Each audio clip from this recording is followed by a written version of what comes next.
रास्ते में कंकड़ मिलते हैं, कंकड़ मिलते हैं, पत्थर मिलते हैं, नहीं। हाँ, तो बहुत सारे कंकड़ मिलते हैं, पाँव में दर्द हो जाते हैं, किसी का पैर में सूजन हो जाता है।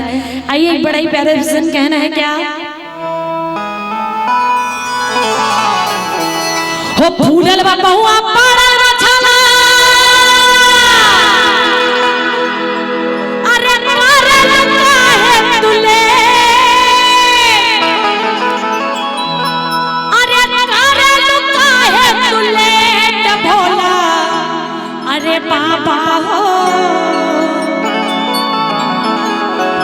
कि भोला, अरे बाबा हो,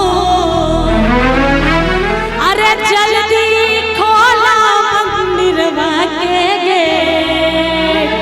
देखिए जब कांवरिया ना सुल्तानगंज से जल उठा के शिव गंगा में जल लेके जब लाइन में लगते हैं ना, और जब श्रृंगार पूजा होती है सुबह और शाम की, तो गेट बंद हो जाती है। बहुत सारी कांवरिया की लाइन लग जाती है तो गेट बंद रहता है, तो वो बोलते हैं क्या कि भोला, अरे बाबा हो, अरे जल्दी खोला मंदिरवा के गेट। आइए सारे मिलके बाबा का गेट खुलवाते हैं। कैसे?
जैसे जब आप किसी के घर जाते हैं ना, गेट नहीं खुलता तो पीटते हैं जोर जोर से, वैसे यहाँ पे एक बार बोलिए कि भोला।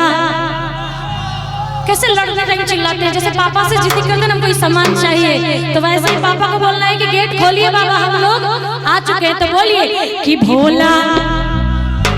सब पंचड़ बम बोलिए, बोल बम सब पंचड़ बम। एक बार बोलिए कि भोला, एक बार ताली बजा के जरा दोनों हाथ तक उठा के बोलिए कि भोला बाबा हो,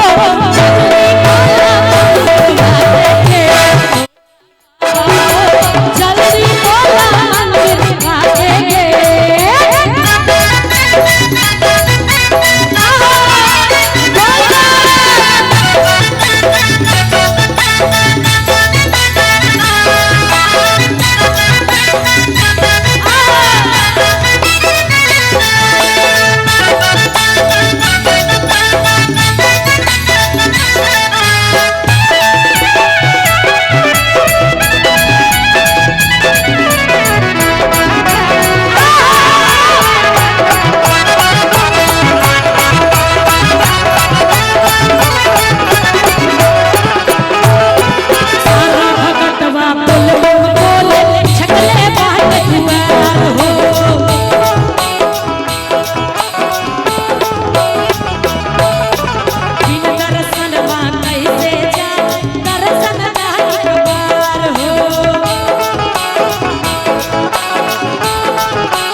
से जागा दे